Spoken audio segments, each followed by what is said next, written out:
minggir, Rusia bersatu dengan Iran dan Cina di Arab. Bertujuan menjaga keamanan maritim dan perdamaian regional, Angkatan Laut Cina, Iran, dan Rusia mulai menggelar latihan maritim bernama Security Bird 2023 di Teluk Oman. Rusia bersatu dengan Iran dan Cina di Laut Arab. Ketika negara makin erat bekerja sama di tengah tekanan Amerika Serikat dan Eropa.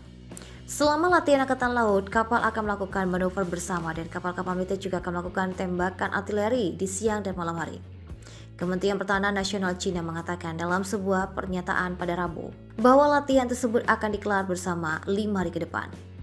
Berdasarkan konsensus yang dicapai oleh Angkatan Bersenjata Cina, Iran dan Rusia, Angkatan Laut ketiga negara mengadakan latihan militer maritim bersama Security Bird 2023.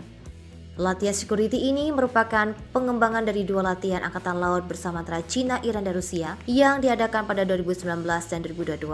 Dalam latihan tersebut, Angkatan Laut Tentara Pembebasan Rakyat Cina mengirimkan kapal perusak peluru kendali Nanjing yang sangat cocok untuk berpartisipasi dalam kursus pelatihan termasuk pencairan udara, penyelamatan maritim, dan pawai maritim.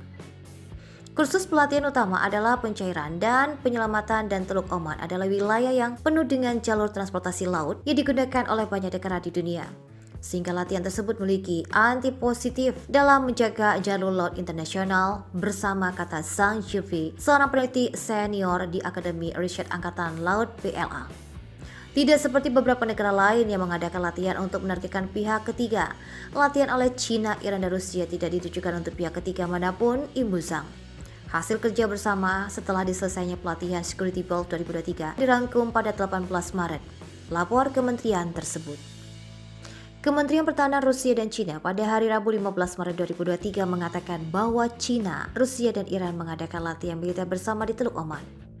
Latihan yang akan berlangsung dari Rabu hingga Minggu bertujuan untuk meningkatkan kemampuan militer masing-masing dalam melakukan manuver bersama dan penembakan artileri siang dan malam menurut militer Rusia. Angkatan Laut juga berlatih membebaskan kapal yang ditangkap dan bantuan kepada kapal yang mengalami kesulitan. Latihan tersebut dilakukan beberapa hari setelah Cina menangani perjanjian rekonsiliasi yang mengujukan antara Iran dan Arab Saudi, menyiapkan panggung untuk memulihkan hubungan diplomatik antara kedua musuh dan meningkatkan pengaruh Beijing di Timur Tengah. Sementara itu, Washington juga mengatakan mendukung upaya untuk mengurangi ketegangan antara Arab Saudi dan Iran.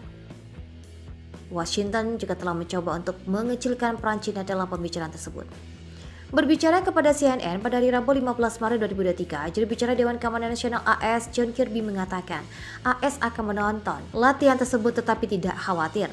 AS akan memantaunya, tentu saja untuk memastikan bahwa tidak ada ancaman yang dihasilkan dari latihan ini terhadap kepentingan keamanan nasional AS atau sekutu dan mitra AS di wilayah tersebut.